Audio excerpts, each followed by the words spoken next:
Assalamualaikum warahmatullahi wabarakatuh. Halo semuanya, dalam video ini kami dari kelompok 7 akan menjelaskan tentang panca indera. Sebelumnya perkenalkan,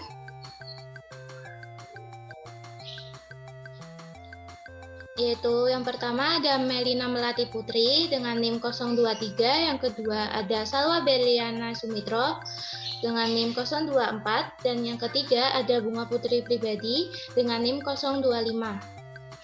Sebelumnya, apakah kalian tahu apa itu panca indera? Panca indera adalah organ-organ akhir yang dikhususkan untuk menerima rangsangan tertentu. Serabut saraf merupakan alat perantara yang membawa stimulus rasa atau sensory impulse dari organ indera menuju otak. Impuls sensori ini bisa berupa sentuhan, penglihatan, pendengaran, penciuman, dan pengecapan. Serabut saraf sensori dilengkapi dengan ujung akhir khusus mengumpulkan rangsangan perasaan yang khas berhubungan dengan organ tertentu. Next. Yang pertama yaitu ada organ mata. Mata manusia adalah organ yang bereaksi terhadap cahaya dan berfungsi sebagai indera penglihatan yang masuk ke dalam bagian dari sistem saraf sensorik. Selain berfungsi sebagai indera penglihatan, mata juga berfungsi sebagai produsen air mata. Air mata berfungsi sebagai pelumas yang menutrisi dan menjaga kesehatan mata. Kondisi air mata yang sehat biasanya terdiri dari air, minyak, dan lendir. Selanjutnya ada bagian-bagian mata. Penjelasannya, yang pertama ada kornea. Kornea adalah bagian bening yang bersifat tembus pandang dan terletak di lapisan paling depan. Apabila kita melihat mata seseorang akan ada bagian bola hitam atau bagian terlihat berwarna abu-abu, coklat atau biru bisa berbeda-beda tergantung faktor genetik seseorang atau iris. Kornea ini menutupi bagian pupil dan iris tersebut. Fungsi kornea yaitu tempat masuknya cahaya pertama kali, menerima rangsangan cahaya dan meneruskan ke bagian yang lebih dalam, kemudian membiaskan atau menekuk cahaya. Selanjutnya yaitu ada bagian aqueous humor. Aqueous humor merupakan cairan mata yang terletak di belakang kornea yang secara fisik berfungsi sebagai indeks bias atau membiaskan cahaya yang masuk ke dalam mata. Cairan aqueous humor juga sekaligus berfungsi sebagai penyeimbang tekanan di dalam mata. Yang ketiga ada iris. Iris adalah bagian mata yang berwarna. Iris memiliki pigmen warna yang sehingga memberi warna pada mata. Maka dari itu iris terkadang disebut sebagai selaput pelangi. Otot iris bergerak untuk mengecilkan pupil jika terlalu banyak cahaya dan melebarkannya jika tidak cukup. Fungsi iris memberi warna pada mata dan mengatur banyak cahaya yang masuk ke mata dengan menyesuaikan ukuran dari pupil. Selanjutnya, yang keempat adalah pupil. Pupil adalah lingkaran hitam pada bola mata manusia yang merupakan tempat lewatnya cahaya ke dalam mata. Pupil atau anak mata terletak di belakang retina bagian tengah. Ketika cahaya yang datang terlalu terang, pupil akan mengecil, sedangkan saat datang terlalu redup, pupil kita akan membesar. Fungsi pupil mengatur banyak sedikitnya cahaya yang masuk ke mata, tempat saluran masuknya cahaya, dan menyesuaikan ukuran cahaya. Yang kelima ada lensa. Lensa adalah bagian mata yang berupa jaringan transparan dan lunak yang terletak tepat di belakang iris dan pupil setelah kornea.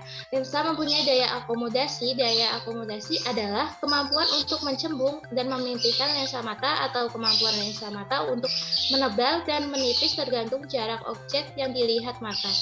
Fungsi lensa mengumpulkan dan memfokuskan cahaya agar bayangan suatu benda dapat masuk dan jatuh ke retina. Yang keenam yaitu saraf optik. Saraf optik adalah saraf sensorik terbesar dari mata. Saraf optik membuat kita dapat mengetahui bagaimana bentuk suatu benda yang kita lihat. Oleh karena itu, jika saraf optik ini rusak, maka kita tidak akan bisa melihat. Fungsi saraf optik meneruskan informasi bayangan benda yang diterima menuju otak. Dalam mata terdapat beberapa lapisan. Yang pertama adalah sklera atau lapisan luar. Membentuk bagian putih mata. Sklera tidak tembus cahaya. Di sklera terdapat kornea yang merupakan tempat untuk menangkap cahaya. Kemudian terdapat aqueous humor atau cairan mata di belakang kornea. Yang kedua ada koroid atau lapisan tengah. Terdapat banyak pembuluh darah untuk memberi makan retina atau badan ciliari atau iris. Kemudian setelah iris terdapat pupil dan lensa. Yang ketiga ada retina atau lapisan dalam. Terdapat vitreous humor atau cairan mata yang membentuk bola mata dan mengatur Indeks bias di dalam retina terdapat bintik kuning atau fovea dan bintik buta. Fovea atau bintik kuning adalah bagian dari retina yang berfungsi sebagai tempat bentuknya bayangan yang jelas. Bintik buta adalah bagian dari retina yang apabila bayangan jatuh pada bagian ini, maka bayangan tampak tidak jelas atau kabur. Retina mengandung sel batang dan sel kerucut atau fotoreseptor yang mengubah energi cahaya menjadi input saraf. Sel batang atau rods berfungsi untuk membedakan warna dalam gelap atau dalam cahaya redup. Mengandung pigmen rhodopsin warna hitam atau putih pada malam hari. Yang kedua adalah sel kerucut atau cones berfungsi untuk membedakan warna pada siang hari. Mengandung pigmen iodopsin atau pigmen violet. Sel kerucut sangat sensitif terhadap cahaya dan sangat membutuhkan cahaya untuk membedakan warna merah, hijau, dan biru. Mekanisme melihat pada mata. Yang pertama, sumber cahaya masuk ke mata melalui kornea, kemudian melewati pupil yang lebarnya diatur oleh iris dan dibiaskan oleh lensa, kemudian terbentuk bayangan di retina yang bersifat nyata, terbalik dan diperkecil, kemudian sel-sel batang dan sel kerucut meneruskan sinyal cahaya melalui saraf optik, dan otak kembalikan lagi bayangan yang terlihat di retina, kemudian objek terlihat sesuai dengan aslinya. Next. Selanjutnya, telinga akan dibawakan oleh teman saya, yaitu Melina. Nah, selanjutnya ini ada panca indera telinga yang kedua. Telinga merupakan salah satu dari kelima panca indera yang dimiliki manusia. Selain untuk mendengar suara, telinga juga berfungsi untuk menjaga keseimbangan tubuh sehingga Anda tidak mudah terjatuh saat melakukan berbagai gerakan. Telinga manusia terdiri dari 3 bagian, yaitu telinga luar atau out ear, telinga tengah atau middle ear, dan yang terakhir telinga bagian dalam atau inner ear. Next. Nah, ini bagian-bagian dari telinga. Yang pertama ada telinga bagian luar, yaitu anatomi telinga bagian luar terdiri dari daun telinga atau pinna dan rongga telinga. Daun telinga berfungsi untuk mengumpulkan gelombang suara dari lingkungan sekitar dan mengantarkan gelombang telinga melalui lubang telinga. Rongga telinga ini dilapisi lilin untuk mencegah masuknya air, untuk melekatkan kotoran maupun hewan kecil yang masuk ke dalam telinga. Dengan adanya lapisan lilin tersebut, benda asing tidak akan bisa lebih masuk dalam ke telinga. Next. Yang kedua, telinga bagian tengah. Anatomi telinga bagian tengah terdiri dari 2 bagian, yaitu ossicle dan saluran estetik. Ossicle merupakan sekumpulan tulang yang berperan sebagai penyusun telinga yang menjadi bagian tengah. Ada 3 jenis tulang yang menjadi bagian dalam ossicle, yaitu tulang martil atau melus, yaitu tulang yang melekat di gendang telinga. Yang kedua yaitu tulang landasan atau infus, yaitu tulang yang berada di tengah rangkaian tulang pendengaran telinga. Yang ketiga tulang sangurdir yaitu atau staples, yaitu tulang yang menjadi penghubung antara telinga tengah dan telinga bawah. Yang ketiga yaitu telinga bagian dalam. Di telinga bagian dalam terdapat koklea, yaitu organ yang memiliki saraf-saraf pendengaran. Koklea memiliki bentuk yang menyerupai siput dan terdiri dari 2 jenis cairan, yaitu endolim dan parilim. Rumah siput koklea, di dalamnya terdapat alat korti yaitu yang mengandung saraf pendengar. Saraf pendengar menghubungkan reseptor bunyi dengan otak. Saluran tengah lingkaran berperan sebagai alat keseimbangan. Struktur daun telinga terdiri dari helix, kemudian spiral, antihelix, dan fossa scaphoid, fossa segitiga, kemudian ke corolla antihelix, antitragus, lobul, dan yang terakhir yaitu tragus. Yang selanjutnya adalah hidung yang bisa dibawakan oleh teman saya. Panca indera yang ketiga ada hidung. Hidung adalah organ penciuman yang terletak di tengah-tengah wajah. Tubuh bisa mendapatkan oksigen melalui organ hidung yang menangkap udara. Selain berfungsi menangkap udara, hidung juga berfungsi sebagai indera yang bisa menangkap aroma dan membersihkan udara luar yang masuk. Bagian-bagian hidung. Yang pertama ada apex, adalah bagian bawah hidung yang dapat melihat dua lubang terpisah, disebut dengan external nares. Melalui kedua lubang tersebut, udara akan masuk di bawah lebih dalam ke rongga hidung. Septum, yang kedua adalah septum. Septum adalah dinding atau jembatan yang memisahkan bagian kiri dan kanan hidung yang terdiri dari tulang rawan. Yang ketiga ada lubang hidung. Hidung merupakan bagian yang berfungsi sebagai tempat masuknya udara atau oksigen. Di samping itu, bagian tersebut juga berfungsi untuk melindungi organ dari ancaman benda luar. Rongga hidung merupakan saluran di hidung yang berfungsi untuk melanjutkan udara yang dihirup ke arah tenggorokan. Pada bagian inilah terdapat banyak selaput lendir dan rambut-rambut halus cilia yang biasa kita sebut sebagai bulu hidung. Yang kelima ada limenasi. Limenasi adalah daerah tersempit dari saluran napas. Bagian atas, batas posterior dari kavum nasi adalah koana yang menghubungkan kavum nasi dengan nasofaring. Yang keenam ada konkea nasal superior atau turbinate, membentuk salah satu dari 3 pasang konkea di hidung dan mewakili bagian dari labirin tulang ethmoid yang muncul sebagai tonjolan dari permukaan posteriornya. Lalu saluran udara antara konka hidung superior dan dinding lateral hidung dikenal sebagai meatus superior dan merupakan bagian dari rongga hidung. Yang ketujuh ada membran mukosa, adalah lapisan jaringan tipis pada hidung yang berfungsi untuk mengatur suhu udara serta melembabkan hidung. Yang kedelapan ada saraf hidung atau olfaktori, ialah salah satu dari 12 saraf kranial yang berhubungan langsung dengan otak. Saraf olfaktori ini ialah saraf kranial 1 yang memiliki fungsi sebagai reseptor utama dalam indera penciuman. Saraf ini akan menerima rangsangan berupa aroma yang terbawa bersama udara yang dihirup lalu mengirimkan informasi berupa impuls. Fungsi saraf olfaktori akan berkaitan dengan rasa makanan atau minuman yang kita konsumsi. Sinus adalah rongga yang terletak di dekat hidung yang berfungsi untuk meringankan beban di tulang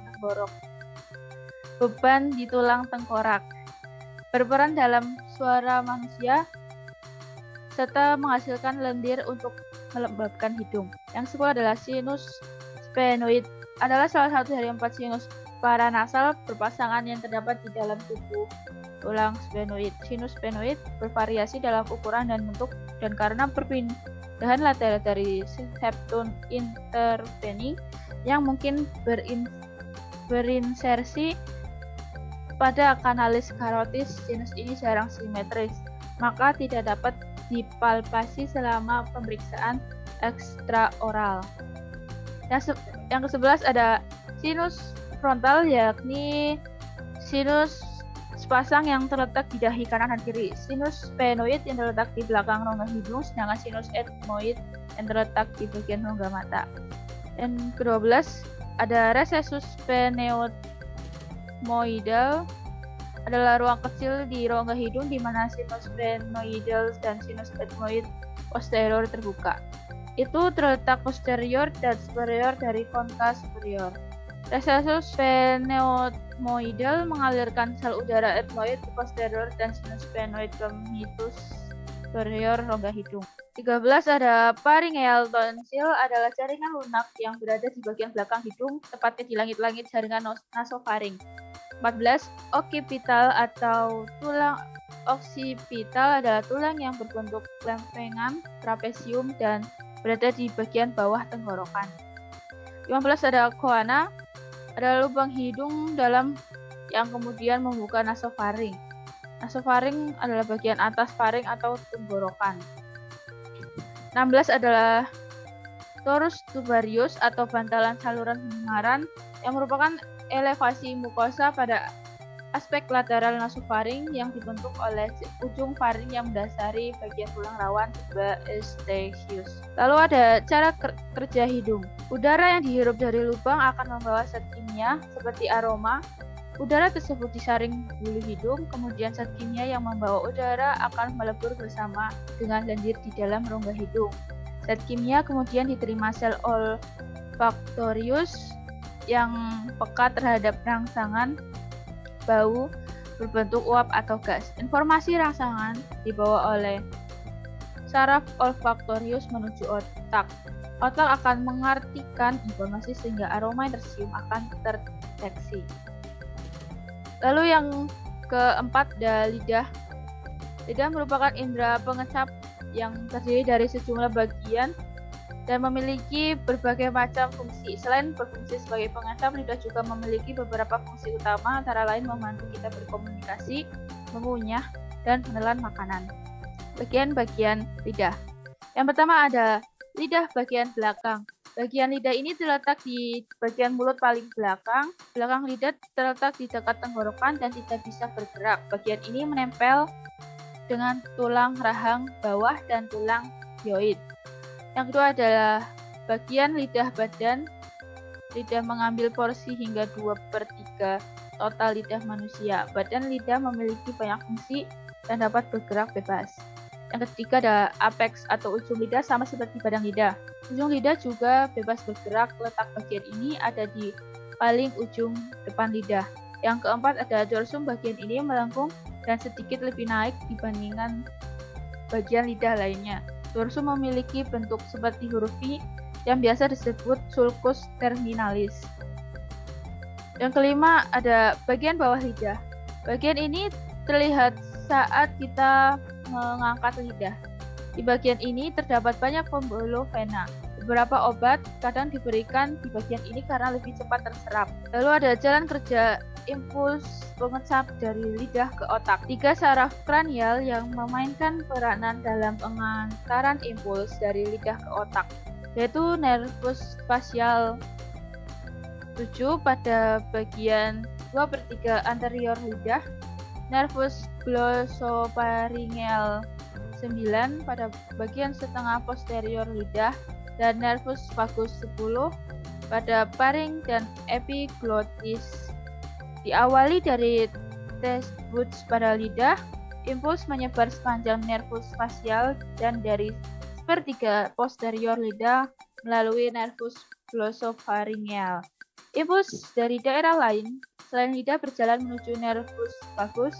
Impuls diserap ketika saraf tersebut menyatu di medula oblongata untuk masuk ke nucleus tractus solitarius. Dari sana, akson berjalan membawa sinyal dan bertemu dengan lemniscus medialis, kemudian akan disalurkan ke daerah insula. Impuls diproyeksikan ke daerah korteks cerebrum di postcentral gyrus, kemudian dihantar ke thalamus yang akan memberi persepsi pengecapan yang dirasa. Melalui lubang-lubang pengecap, tespores, kuncup-kuncup pengecap dapat merespon 4 rasa dasar, yaitu manis, masam, asin, dan pahit. Letak masing-masing rasa berbeda-beda, yaitu rasa asin di bagian lidah depan, rasa manis di bagian lidah tepi, rasa asam atau asam di lidah bagian samping, rasa pahit ada di lidah bagian belakang. Selanjutnya akan dibawakan oleh teman saya, Melina Melati Putri. Nah, panca indera yang terakhir yaitu ada kulit. Kulit adalah organ terbesar dari tubuh kita. Bersama dengan rambut, kuku, kelenjar tubuh, dan saraf, struktur kulit manusia membentuk sistem yang integumen, yakni sebuah sistem yang membungkus dan melindungi bagian dalam tubuh. Struktur kulit manusia terdiri dari lapisan epidermis, dermis, dan hipodermis. Nah, struktur dari kulit bagian-bagiannya yaitu 1. Epidermis. Epidermis adalah struktur kulit terluar dari tubuh manusia dan selalu mengalami regenerasi karena peluruhan sel-sel kulit mati. Dalam lapisan ini terdapat melanin yang memproduksi warna kulit manusia. Melanin diproduksi oleh melanosit. Melanosit juga berfungsi untuk melindungi kulit dari sinar UV. Manusia menghasilkan sekitar 500 juta sel kulit mati setiap harinya. yang menyebabkan lapisan kulit paling luar ini dipenuhi oleh 25-30 lapisan kulit mati. Next, fungsi dari kulit epidermis yaitu membentuk sel-sel kulit baru, memberikan warna pada kulit, melindungi lapisan kulit di bawahnya.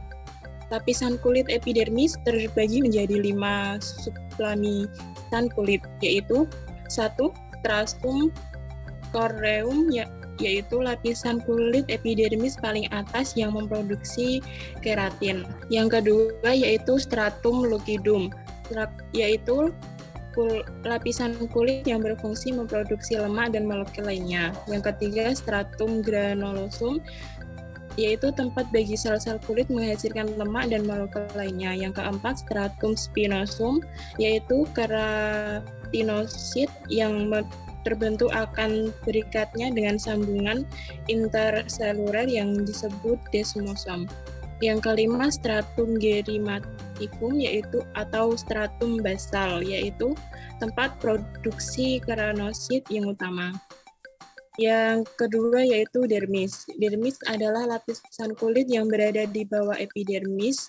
Dermis merupakan lapisan kulit yang paling tebal karena terdapat pembuluh darah dan saraf, kelenjar keringat dan kelenjar minyak atau kelenjar sebase, folikel rambut, hingga saluran limfo.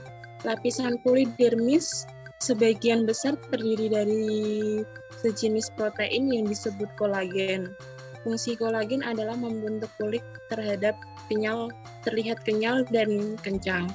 Fungsi dari kulit dermis yaitu merasakan sakit dan sentuhan, memproduksi keringat dan minyak, penumbuhan rambut, mengalirkan darah yang nutrisi kulit, melawan infeksi. Yang ketiga yaitu hipodermis atau lapisan subkutan. Hipodermis adalah lapisan kulit paling bawah atau paling dalam. Dalam lapisan subkutan ini terdapat jaringan lemak, jaringan penghubung, dan elastin, sejenis protein yang membantu jaringan kulit kembali ke bentuk semula setelah mengalami peregangan. Fungsi lapisan lemak pada hipodermis yaitu melindungi tubuh dari panas dan dingin, sebagai cadangan energi, sebagai bantalan yang melindungi tulang, otot, dan organ tubuh. Selain mengandung lemak, di lapisan kulit hipodermis juga terdapat banyak pembuluh darah. Fungsi kulit manusia: 1. Melindungi jaringan dan organ tubuh dalam. Kulit juga menjaga jaringan tubuh dari patogen yang ada di lingkungan luar tubuh. Yang kedua, menjaga cairan dalam tubuh dari penguapan. Kulit mencegah cairan dalam tubuh menguap secara berlebih. Ketiga, kulit berfungsi sebagai tempat penyimpanan lemak dari air dan air. Yang keempat, berfungsi sebagai organ sensorik. Kulit membantu tubuh mendeteksi suhu, tekanan, sentuhan, hingga rasa sakit. Yang kelima, kulit membantu tubuh untuk mengatur suhu agar suhu tubuh normal. Kulit akan memproduksi keringat dan melebarkan pembuluh darah. Yang keenam, vitamin D bisa diproduksi di kulit dengan bantuan sinar matahari. Karena berjemur di pagi hari sangat baik untuk kesehatan tubuh dan tulang. Terima kasih.